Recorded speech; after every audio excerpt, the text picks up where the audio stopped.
السلام علیکم ویورز، آپ ہمارا چینل کام کی باتیں دیکھ رہے ہیں اور آج کا ہمارا موضوع ہے مکافات عمل۔ دین کا مدار خدا کے قانون مکافات عمل پر ہے۔ دین کا مدار ہی نہیں بلکہ تمام کارگاہ کائنات کا مدار۔ مکافات عمل کے معنی یہ ہیں کہ ہر کام اپنا متعین نتیجہ مرتب کر کے رہتا ہے۔ خارجی کائنات کی ہر شے قانون خداوندی کے مطابق چلنے پر مجبور ہے، اس لیے وہاں ہر حرکت کا متعینہ نتیجہ از خود مرتب ہوتا چلا جاتا ہے۔ اسے law of cause and effect کہا جاتا ہے، لیکن انسان صاحب اختیار و ارادہ ہے، اس لیے یہ خدا کے مقرر کردہ قوانین کے مطابق بھی زندگی بسر کرتا ہے اور ان کے خلاف ورزی بھی کرتا ہے۔ جب وہ ان قوانین کے مطابق زندگی بسر کرتا ہے تو اس کا نتیجہ تعمیری ہوتا ہے، اس سے اس کی ذات کی نشو و نما ہوتی ہے، اور جب یہ ان کی خلاف ورزی کرتا ہے تو اس کا نتیجہ تخریب بھی ہوتا ہے، یعنی اس سے اس کی ذات پستیوں کی طرف گر جاتی ہے، اور جس قسم کے افراد ہوں گے اسی قسم کا معاشرہ ہوگا۔ لہذا معاشرے کا دار و مدار بھی قانون مکافات عمل پر ہوگا، یعنی کائنات کی کوئی شے یا نظام اس قانون کے احاطہ سے باہر نہیں۔ یہی قانون مکافات افراد کی طرح اقوام میں بھی عمل پیرا رہتا ہے۔ صحیح روش پہ چلنے والی قوم کو عروج اور ترقی حاصل ہوتے ہیں، غلط روش پر گامزن زوال و ہلاکت کے گڑھوں میں گر جاتی ہے۔ ہر عمل کا نتیجہ تو اسی وقت مرتب ہونا شروع ہو جاتا ہے، لیکن وہ محسوس طور پر اسی وقت سامنے آ جاتا ہے۔ عمل اور اس کے نتیجے کے محسوس طور پر سامنے آنے کے وقفہ کو مہلت کی مدت کہا جاتا ہے۔ اگر اس دوران میں اس شخص سے کوئی زیادہ بڑا تعمیری کام سرزد ہوتا ہے تو وہ عمل اس کے سابقہ غلط عمل کے تخریبی نتیجہ کو مٹا دیتا ہے، اسے توبہ اور مغفرت کہتے ہیں۔ دراصل کائنات میں حق اور باطل، تعمیری اور تخریبی قوتوں میں ہر وقت ٹکراؤ ہوتا رہتا ہے۔ جب تک تعمیری قوتوں کا پلڑا بھاری رہتا ہے انسان تباہی سے محفوظ رہتا ہے، جب وہ پلڑا ہلکا ہو جاتا ہے تو اس پر تباہی مسلط ہو جاتی ہے۔ مہلت کے وقفہ میں زیادہ بڑے تعمیری کام کے سرزد ہونے سے مراد یہ ہے کہ وہ انسان اپنے تعمیری پلڑے کا وزن بڑھا لیتا ہے، یعنی اس کی قوت مدافعت بڑھ جاتی ہے، جس سے وہ تخریبی قوتوں کے تباہ کن نتیجہ سے محفوظ رہتا ہے۔ اعمال کے نتائج محسوس طور پر اس دنیا میں سامنے آ جاتے ہیں، اور جو یہاں سامنے نہیں آتے وہ مرنے کے بعد ظہور پذیر ہو جاتے ہیں۔ حیات آخرت کا منکر یہ سمجھتا ہے کہ اگر وہ کسی طرح اس دنیا میں اپنے غلط کردار کے تباہ کن نتائج سے اپنے آپ کو بچا لے تو پھر اسے کسی قسم کا خوف و خطر نہیں، لیکن قرآن کا دعویٰ یہ ہے کہ انسانی زندگی اس دنیا میں ختم نہیں ہو جاتی، یہ مرنے کے بعد بھی آگے چلتی ہے۔ اس لیے اگر کوئی شخص اپنے غلط کردار کے تباہ کن نتیجہ سے کسی طرح بچ بھی جائے تو اس سے کچھ فرق نہیں پڑتا، یہ نتائج مرنے کے بعد سامنے آ جائیں گے۔ قانون فطرت کی خلاف ورزی کا نتیجہ عام طور پر فوراً محسوس ہو جاتا ہے اور اس سے کوئی دوسرا اسے بچا نہیں سکتا۔ مثلاً ایک شخص آگ میں انگلی ڈالتا ہے تو اس کی انگلی جل جاتی ہے، اسے سخت درد ہوتا ہے، یہ اس کے عمل کا محسوس نتیجہ ہے۔ یہ درد نہ کسی سفارش سے کم ہو سکتا ہے، نہ رشوت دینے سے، نہ ہی کوئی بڑے سے بڑا غم گسار اس کے درد کو اس سے اپنی طرف منتقل کر سکتا ہے۔ اسے اپنے کیے کی سزا خود ہی بھگتنی پڑتی ہے۔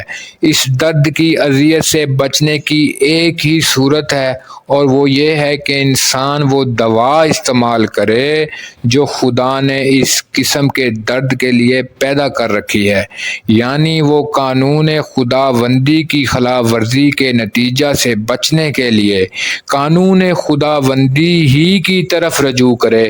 اسے رجوع اللہ کہتے ہیں، اور خدا کی طرف سے اس قسم کی دوا کا پیدا ہونا اس کی رحمت کہلاتا ہے۔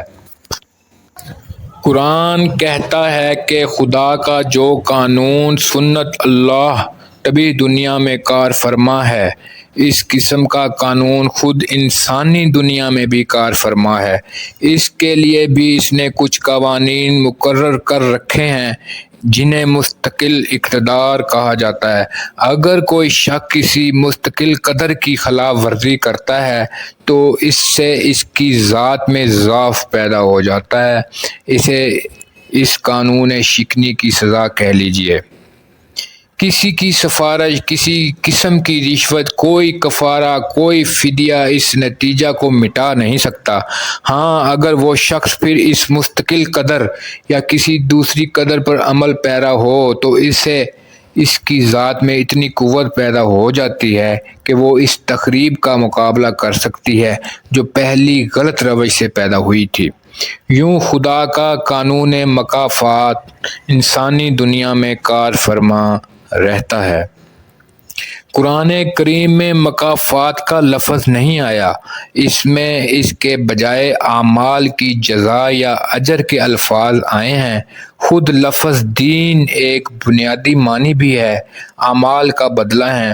الفاظ کوئی بھی ہوں، مطلب ان سے یہی ہے کہ خدا کے قانون علت و معلوم کے مطابق انسان کا ہر عمل ایک متعین نتیجہ پیدا کرتا ہے۔ انسان کو اس کا تو اختیار ہے کہ وہ جون سا عمل کام جی چاہے کرے، لیکن اسے اس کا اختیار نہیں کہ وہ جو کام کرے اس کا نتیجہ بدل دے۔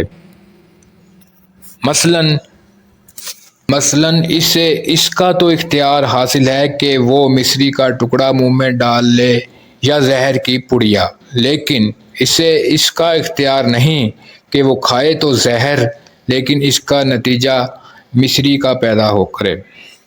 قانون مکافات عمل کے سلسلہ میں بہت سے دیگر عنوانات بھی سامنے رکھنے ہوں گے، مثلاً دین، جزا، اجر، حساب، اعمال، کفارہ، فدیہ، شفاعت، قیامت، آخرت، جنت، جہنم وغیرہ۔ اس عنوان میں ہم اس موضوع مکافات عمل کے اصولی گوشوں کو سامنے لائیں گے۔ مکافات عمل کے سلسلہ میں ایک اور اہم نکتہ کا سمجھ لینا بھی ضروری ہے۔ ایک شخص نہایت دیانتدار اور پاک باز ہے، لیکن غلط معاشرہ میں لوگوں کی سازشوں کی وجہ سے اسے مصیبتوں میں پھنسا دیا جاتا ہے۔ ظاہر ہے کہ اسے بھی بہت بڑا نقصان اٹھانا پڑتا ہے۔ یہ اذیت اور نقصان اس کے اپنے اعمال کا نتیجہ نہیں ہے، غلط معاشرہ کی روش کا نتیجہ ہے۔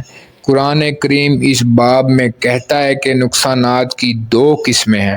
ایک قسم وہ ہے جس کا تعلق انسان کی طبعی زندگی سے ہے، مثلاً جسمانی اذیت، مالی نقصان، حتیٰ کہ جان تک کا اتلاف۔ غلط معاشرے میں اس قسم کے نقصان ہر شخص کو پہنچ سکتے ہیں، بلا تخصیص اس امر کے کہ وہ شخص مستقل اقتدار کا پابند ہے یا نہیں۔ نقصان کی دوسری قسم وہ ہے جس سے انسانی ذات کو ضعف پہنچتا ہے۔ یہ نقصان کوئی انسان کسی دوسرے انسان کو نہیں پہنچا سکتا۔ اس قسم کا نقصان فرد متعلقہ خود اپنے آپ کو پہنچاتا ہے، اور وہ خود ہی اس کا ازالہ بھی کر سکتا ہے۔ انسان کو اس امر کی احتیاط کرنی چاہیے کہ وہ اپنے آپ کو اس قسم کا نقصان پہنچا لے۔ یعنی احتیاط تو اس بات کی بھی کرنی چاہیے کہ انسان کو طبی نقصان بھی نہ پہنچے، لیکن غلط معاشرہ میں بعض اوقات ایک فرد کے بس کی بات نہیں رہتی کہ وہ اس قسم کے نقصان سے محفوظ رہے، لیکن دوسری قسم کا نقصان وہ ہے جس سے محفوظ رہنا ہر فرد کے اپنے اختیار کی بات ہے۔ اس کی احتیاط نہایت ضروری ہے۔ معاشرہ کیسے ہی غلط رو کیوں نہ ہو، انسان کو مستقل اقتدار کی خلاف ورزی کبھی نہیں کرنی چاہیے۔ ان اقتدار کے تحفظ سے اگر طبی نقصان ہوتا ہے تو اسے برداشت کر لینا چاہیے۔ مزید تفصیل کے لیے نفس کا عنوان آئے گا، وہ دیکھیے گا۔ اور سب سے آخر یہ کہ انسان کو کوشش کرنی چاہیے کہ ہر معاشرہ اقتدار خداوندی کے مطابق متشکل ہو جائے تاکہ اس میں کسی کو ناحق طبی نقصان نہ پہنچے اور افراد کو اپنی ذات کے تحفظ کے لیے آسانیاں میسر آ جائیں۔